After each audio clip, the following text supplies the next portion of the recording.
afternoon to all those who are following us online, and considering the different time zones the participants to this session are from, I can also wish you good morning or good evening. I'm welcoming you from one of the TV broadcast studios set up at the headquarters of Director General for Research and Innovation here in Brussels, who is quickly adapting to a new delivery in those difficult times we're all going through globally. We welcome to the session of Science and Climate Diplomacy in the Mediterranean region, Green Recovery towards Prosperity. A unique opportunity to discuss science and climate diplomacy under the lens of our Research and Innovation Cooperation Programme, Horizon 2020, with a forward look at the future towards Horizon Europe. A warm welcome also to all participants that are joining us online. You are encouraged to ask questions and contribute to the discussion, most notably by using Slido. I would invite you to look for Slido at the bottom of your screen, and either you have it on your screen or it will open on a new tab. There you will find a series of polls and questions to which we would kindly invite you to contribute. In that way, we will be able to interact with the participants in online platform. I'm happy to welcome the Deputy Director General of DG Research and Innovation, Signe Razzo. I would also like to welcome my help, Mott Fichet, who will be helping me with online moderation here from Brussels. And I would like to move ahead. Now, your questions and input will be shared by these colleagues, and then we will see which questions we could put forward to the speakers here in this panel. Last but not least, I would like to wish a very warm welcome to our two speakers at today's session. Dr. Hagi Schwimmer, who is the Director of Life Science Department in Israel-Europe Directorate, ISERT, of the Israel Innovation Authority, and Professor Hassan Mandal, the President of TÜBİTAK, the Scientific and Technological Research Council of Turkey. The session focuses on two Mediterranean countries associated to the current Research and Innovation Framework Program, Horizon 2020, Israel and Turkey. The session will look at science and climate diplomacy from a perspective of, first of all, the international and geopolitical dimension of the European Green Deal in the Mediterranean, and secondly, the security dimension of climate change in the region. The climate change and climate security dimension are discussed at a policy level and through the lens of new technologies as enablers. Without much further ado, I pass the floor to Ms. Signe Razzo, our Deputy Director General at DG Research and Innovation of the European Commission, for the opening messages to this session. Signe, the floor is yours. Thanks, Ruta. Dear all, as the world turns to recovery from the health pandemic, a strong momentum is growing for a shared policy agenda to support environmental, economic and societal revival.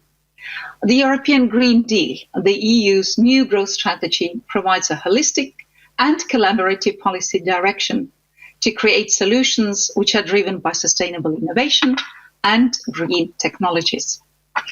The COVID-19 health pandemic and the EU Green Deal have provided a new opportunity to accelerate international efforts for climate resilience and leadership. This builds on shared ambitions linked to the Sustainable Development Goals and the Paris Agreement. Research and innovation are key enablers to this effort.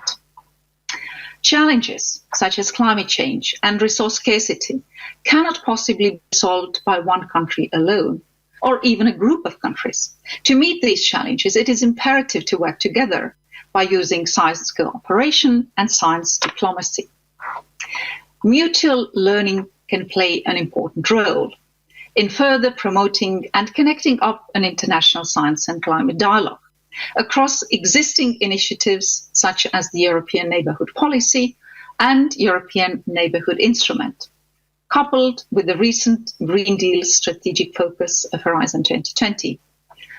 In addition, existing initiatives in regional, cross-border and twinning cooperation, for example in BlueMed, Prima and Sesame, can be further enhanced to support the EU's global science and climate diplomacy efforts.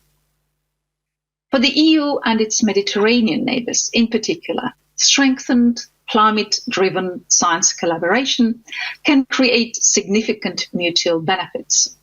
The European Commission President, Ursula von der Leyen, has made climate change a top priority. However, she has also recognised that the European Green Deal will not be achieved by Europe acting alone. Thus, a new momentum for the climate agenda in the EU Mediterranean policy and science cooperation dialogue has come. As well, a clear win-win for climate-focused innovation opportunities, enhanced research and innovation cooperation can accelerate the development of green technologies, build joint industrial capacity, and bring citizens closer to realizing a climate-neutral society. Thank you very much, and the floor is back again to Ruta.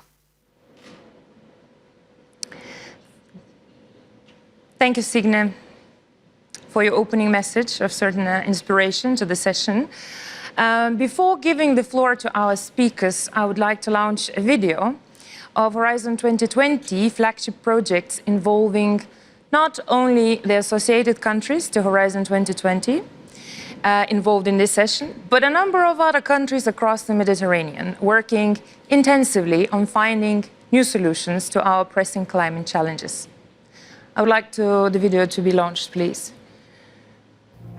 Over 50% of energy reduction. They give you the freedom to build your own consortium. This triggers a better environment for the world. This is Baha Kuban, and hailing from Istanbul. This is a company, a consultant company, which has been dealing with energy and climate projects for quite a long time. Yamit Naftali. I'm the head of economic and international research at the Jerusalem Institute of Policy Research. We are actually conducting policy research for different ministries and organizations around the globe.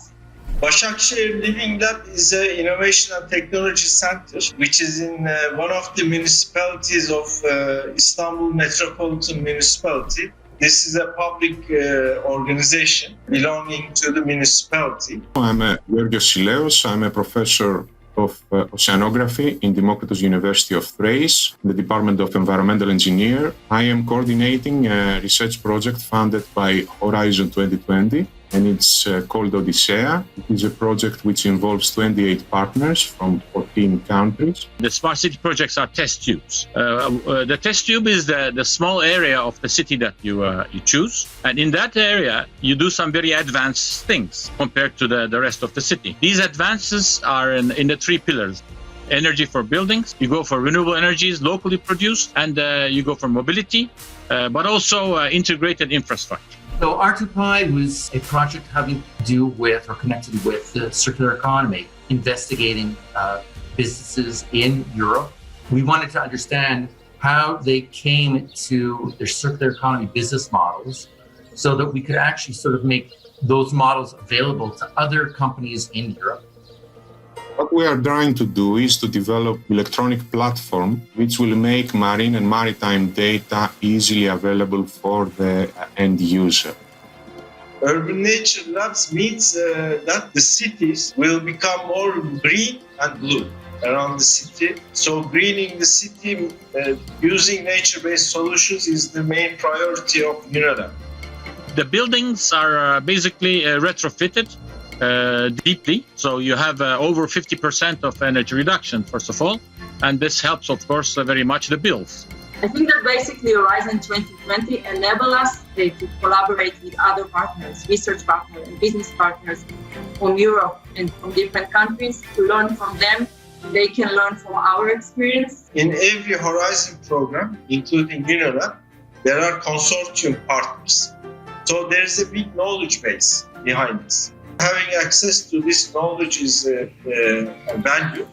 I believe Horizon 2020 has main priority on blue growth or over the European seas. So I can say that these projects would not be possible without the funding from the EC. We are creating pilots. So these pilots for other cities should be able to replicate this in their own cities. I believe that it's extremely important that they funded a small university. They made us coordinators working in outside of the capital of Greece. I think funding for any group or any individuals doing research is the lifeblood of a project. People will not get involved with a research project unless it's funded.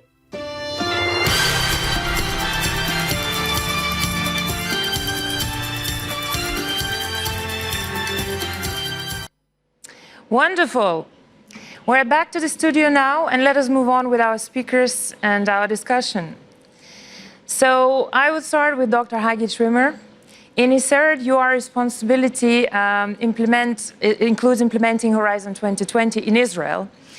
For viewers, it will be interesting to know also that Dr. Schwimmer is expert in biotechnologies and in charge of health, food, agriculture, energy and environment, and research infrastructure, research cooperation programs. Quite a wide portfolio. First, Director of Biomedical Sciences and then Deputy Chief Scientist at the Israeli Ministry of Science and Technology, Dr. Schwimmer is a special contributor to today's discussion because she's crafting the new support mechanisms for Israeli innovators interested in finding solutions to the climate emergency and active in supporting the European Green Deal in Israel. Inspired by the EU, Israel is currently looking at a possible new climate law while increasing cooperation at the regional level through Horizon 2020 and DG NEAR's European Neighbourhood Policy Instrument programs in the area of water, waste treatment and renewables. Dr. Schwimmer, I would hope that you would help us understand how, in your view, science and climate actions could be used as tools for green recovery and towards prosperity in the Mediterranean area, and notably across Horizon 2020 associated countries. We know Israel is also very hard hit by the COVID pandemic with the recently started second lockdown. Is Israel already today including sustainability and environmental friendly measures as part of its recovery package amid COVID-19 crisis? What is the position of Israel in the Mediterranean region, considering its strong involvement in regional projects and its progressive positioning as breakthrough innovation hub? Dr. Schwimmer, many questions to you. The floor is yours.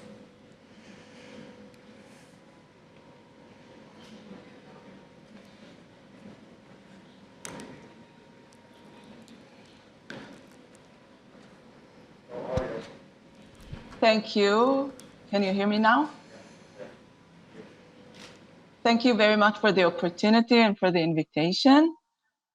So first, I would like to say that science diplomacy is the main tool to overcome current challenges in climate, in environment, and in health.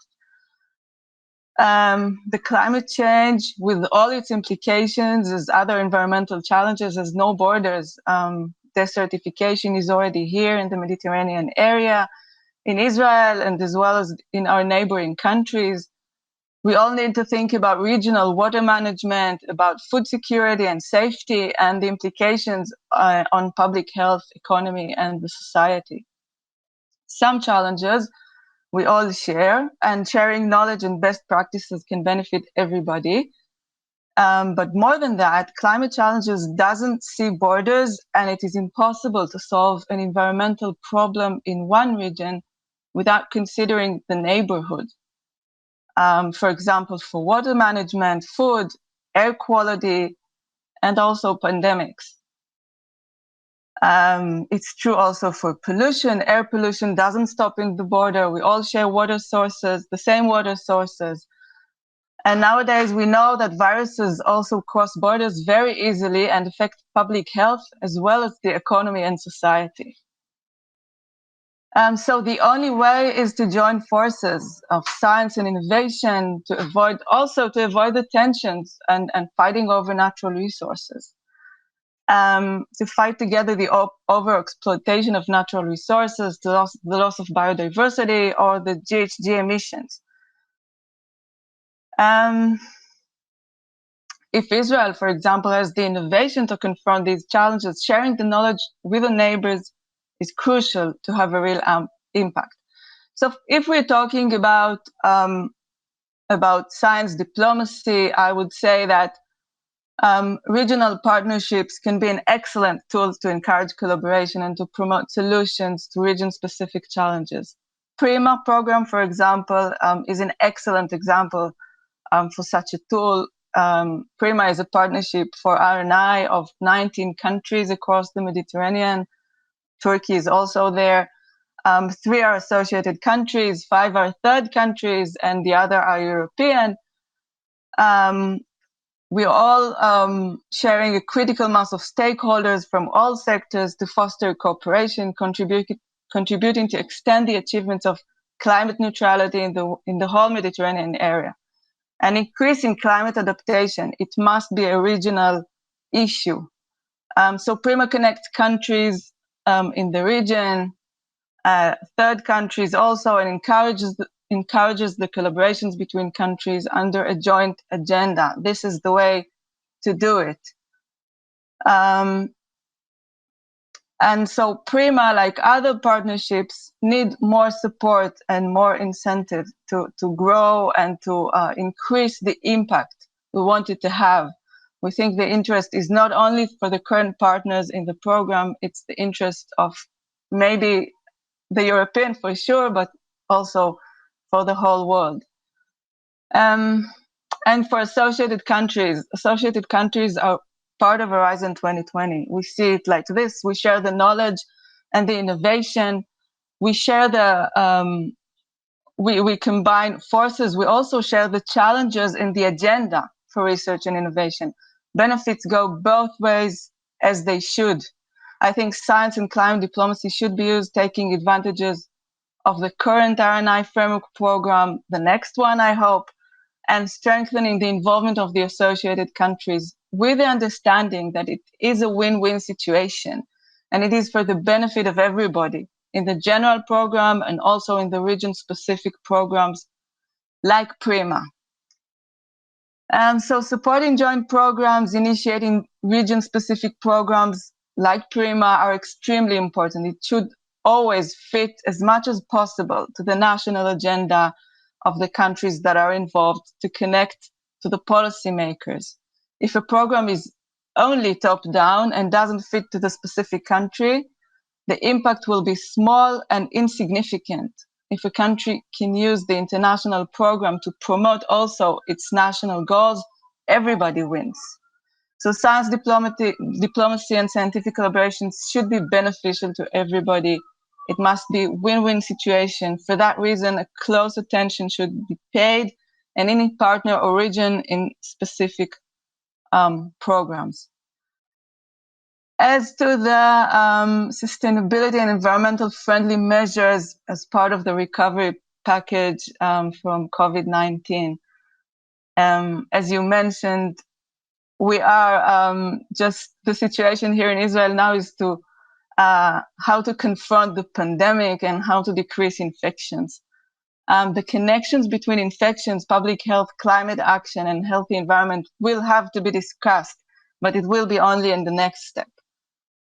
This is one advantage of being an associated country. If we are being asked these questions, we will have to think of a good answer.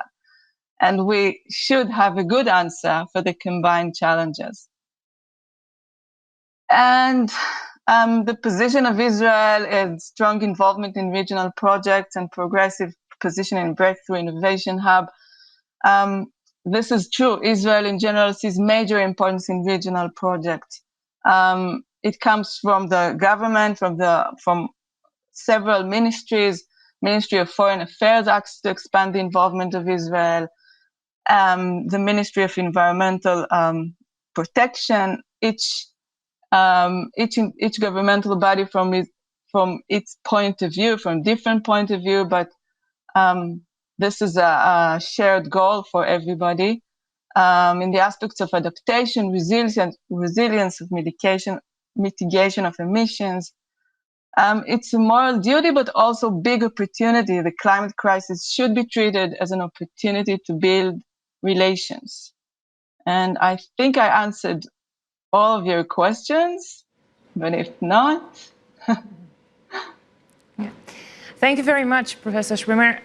Dr. Schwimmer, before moving to the next speaker, I think we have a question from the audience, and I would like to bring it up to you. Can we accelerate science innovation cooperation in the Mediterranean area with a specific focus on climate change and adaptation? And then how? Well, the question, can we, is a good one. I don't know if we can. I know that we must try. We must do all efforts to do that.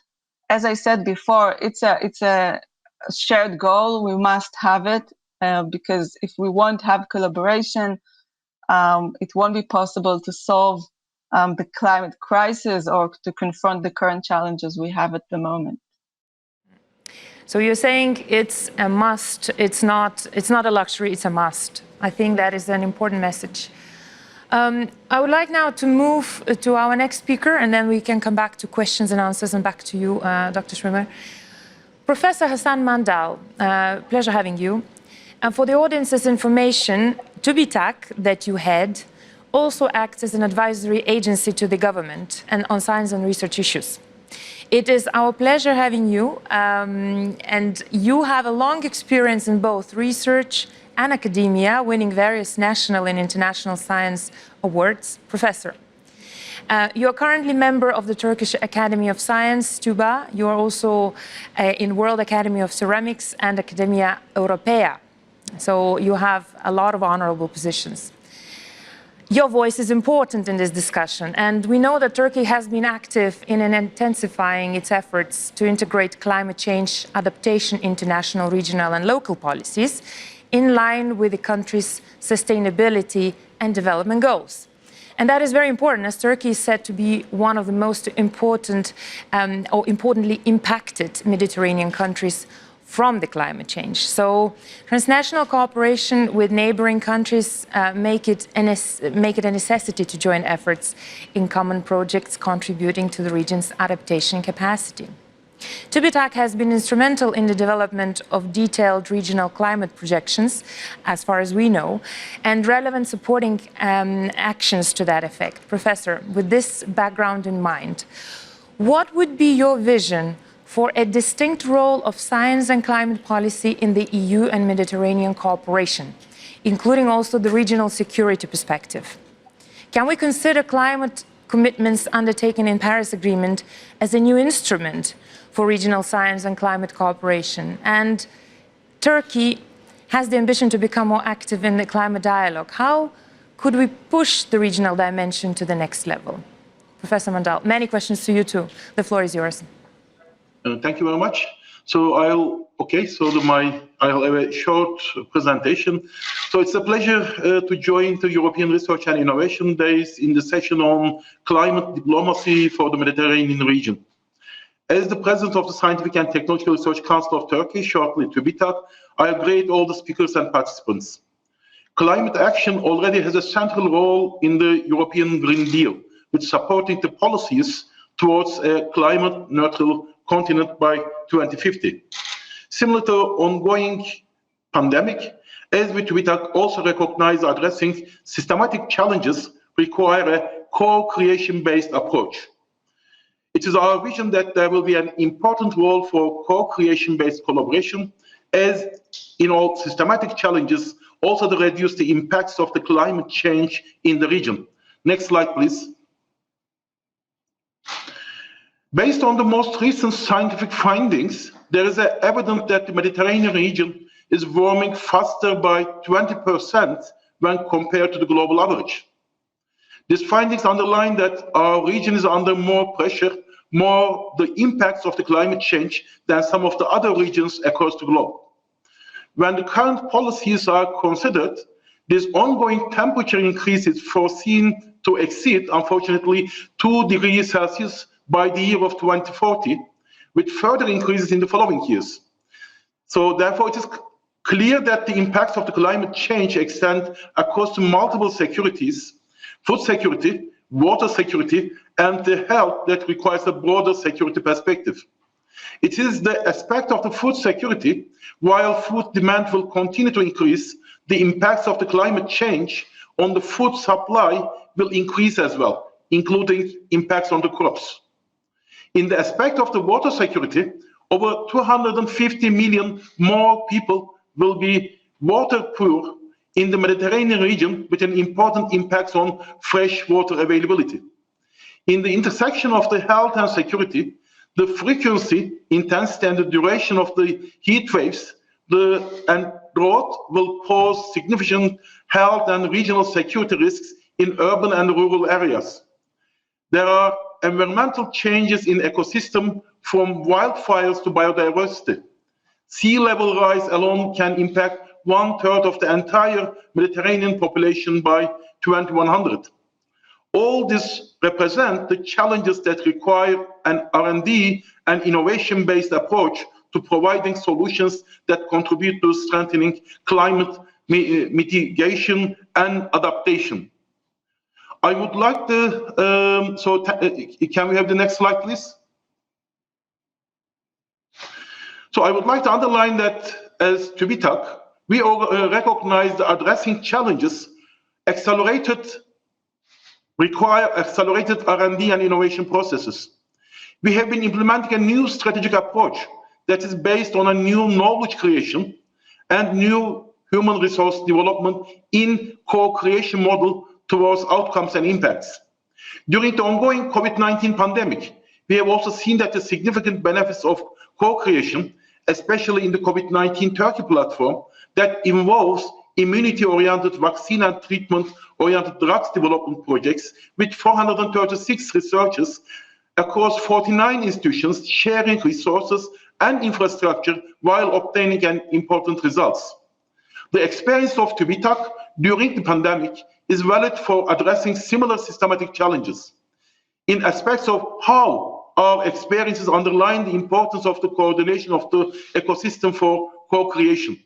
Rapid calls for mobilizing the ecosystem and the use of the digital environments to connect the researchers with public and vice versa.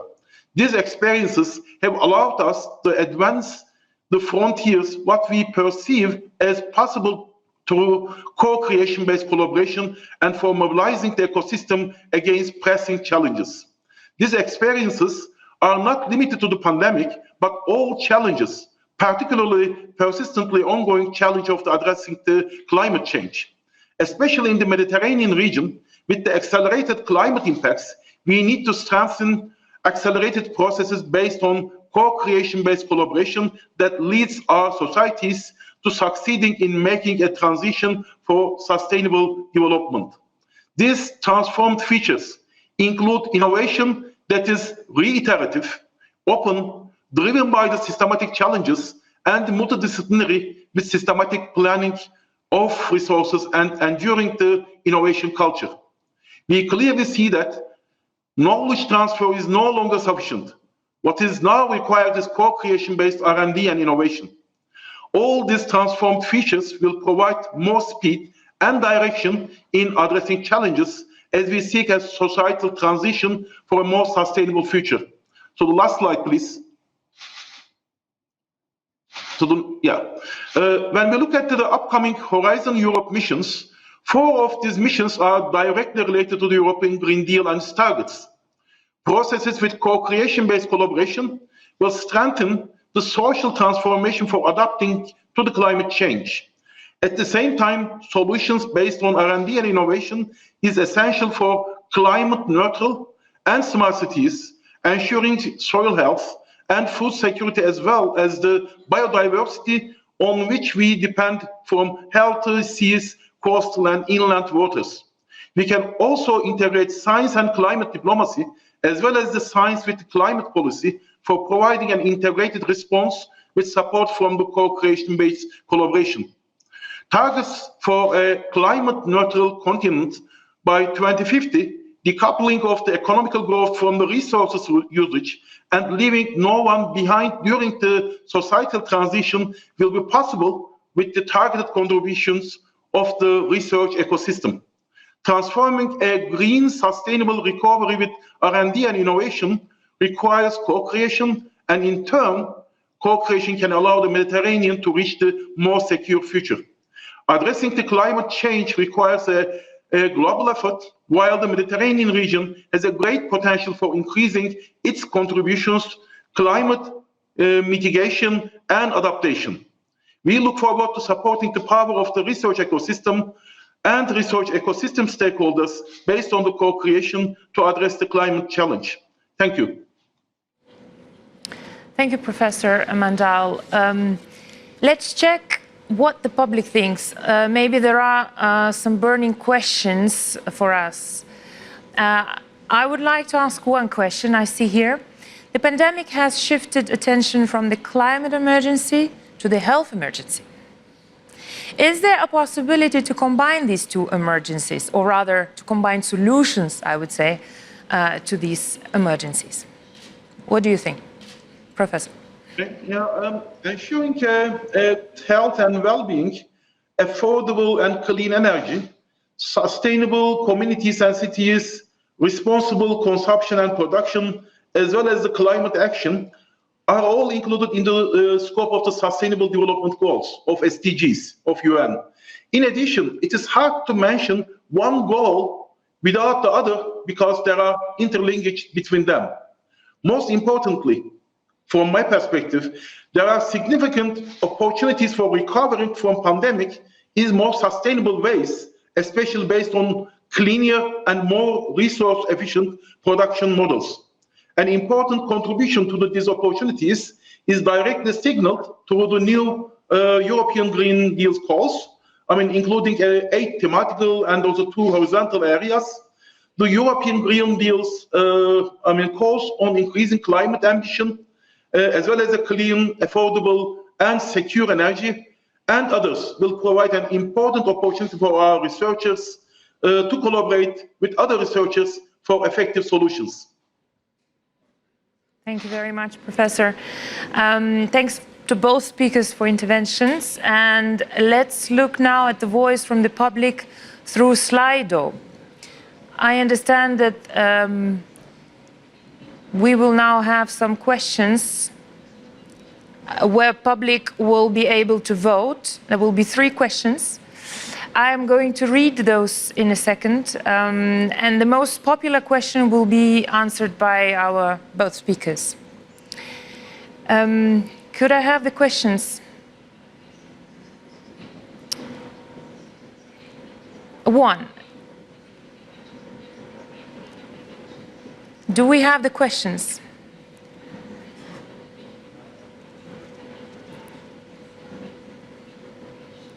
Okay, I see that we have the same questions already posed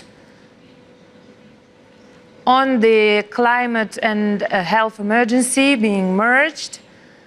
I think the new question that we're seeing is how can we bring science and climate diplomacy closer to the citizens, in particular youth, who have been at the forefront of climate change appeals. I think it's very important. I think we spoke a lot about how the policymakers are making an effort, how different policies need to interact, and how does academia work with the government.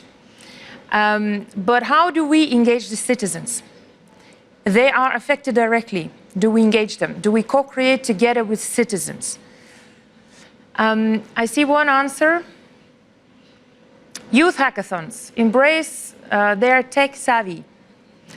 I think we had some good examples of youth hackathons or broader hackathons. They indeed brought some solutions, some ideas that were even eventually financed. So we will see some effects in the near future, I hope. And they can indeed be very broad ranging. Okay. May I move now to the speakers and ask, what do you think? How do we bring it beyond the government, academia, and entrepreneurs back to the citizens? Maybe I start with you, Dr. Schwimmer. This is a very good question. This is a very important issue. We know that solutions cannot come only from the government, and top-down is cannot work for a long term. Educational programs, hackathons, special programs for the youth should be considered. We know that also for the Green Deal, we have the topics of citizen engagements. This is a big issue. It's a issue that relates to any other important issue in the Green Deal. So I think this is not something we can give simple answer now.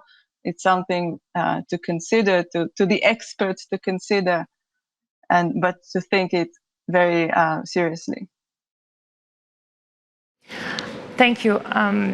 Professor Mandal, what would you think? What is a good way to engage the citizens so that the government is well equipped to help?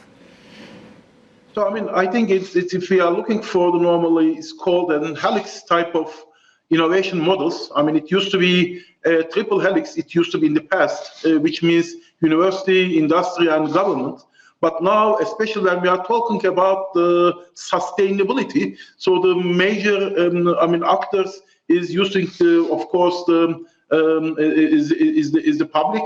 So therefore, it moving to also the type of innovation effect from the triple helix to the quadruple helix. So therefore, to see the real impact of the type of decisions and policies, the effect of the public is becoming more and more important. And as I said, especially considering the fact of the sustainability, it is more critical. So therefore, the involvement of the public is becoming more critical.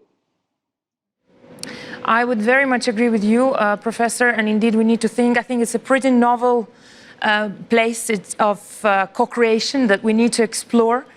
And there is still room for finding ways to engage with a broad range of stakeholders. I would like to pose another question to you, to both speakers. We have just been discussing that the emergency that we are facing is interdisciplinary, and it requires everyone to pitch in to make an effort together, that it is inevitable to work internationally, and that there is a link between climate and health. We also know that there is a link between these issues, these problems, and sustainable economic growth of the region, but also beyond.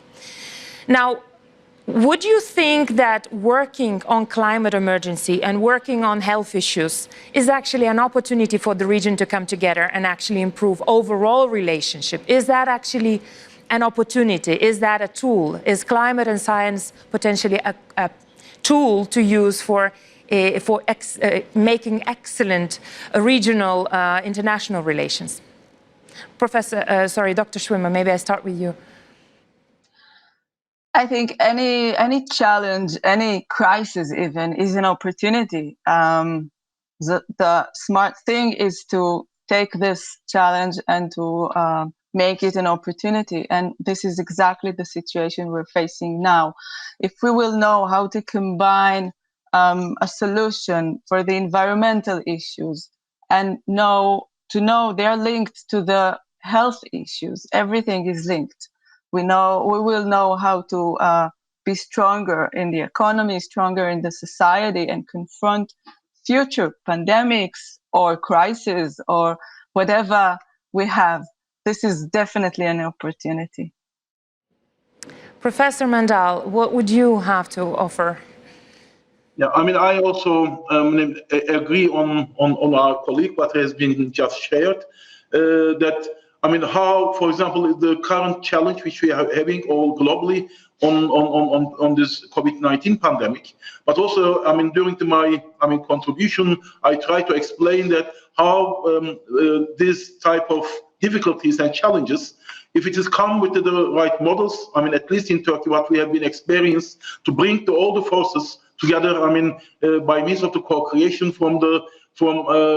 terms of the interdisciplinary approach, in terms of the involving all type of stakeholders in the system. So 436 researchers it's only come together during this pandemic. Under the normal circumstances, each of them work in their own lab, but because of the effect of the pandemic, all of them come together using the same infrastructure, same human capacity, and end of the day, at least in Turkey, we have been developed, 2 vaccines have been just starting to phase studies in clinical trials. So this is only possible by using a kind of a challenge in terms of an opportunity. So in the same respect, climate diplomacy is, which I can see in the same respect. So if we took a kind of a, I have been shared a slide, we can see that, we are reaching to the 240 and the 2 degrees increase, 2 Celsius degrees increase in the Mediterranean Sea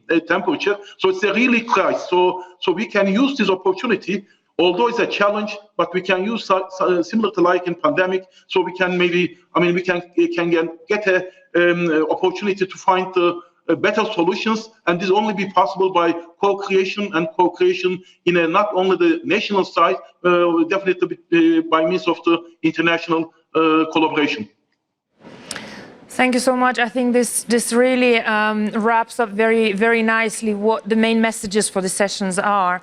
What I hear from both of you is that it is a common challenge, which requires collaboration, which requires co-creation, and which requires a broad interdisciplinary approach with all stakeholders involved. And that pertains both to the government, interagency work with academia, work with entrepreneurs, work with citizens. I think we are all in it together, and we all need to put our efforts together to be able to overcome it. And it is, while being a challenge, also a great opportunity, including for the good relations in the region, are not only an opportunity for challenges, solving these challenges, it's also an economic and foreign policy opportunity. I thank you very much once again for your very, very valuable contribution. I think we will see each other in this work in the future, so I look forward to these occasions. I think this discussion has started, but it's not ending. It's a very long process that we are in, and we will be trying to use Horizon Europe Association as a good instrument, as a platform for us in the EU to work with you associated partners in Israel, in Turkey, and others in the region to advance these common goals and answer the common challenges that we have. So very much looking forward to collaborating with you and your institutions, amongst others. And I would like, before closing this session, to invite everybody to attend our Startup Pavilion, where innovative companies from the Mediterranean will present their amazing breakthrough technologies to save our planet. The link to the Startup Pavilion is on Slido. I hope it is there. Please shout if it isn't, because I really think if you want more of concrete examples on the topic that we just discussed, on how the stakeholders are taking it forward in action, please join the Startup Pavilion, and we will continue the discussion there. Thank you once again, Dr. Schwimmer, Professor Mandal. Good seeing you today, and see you next time. Bye-bye.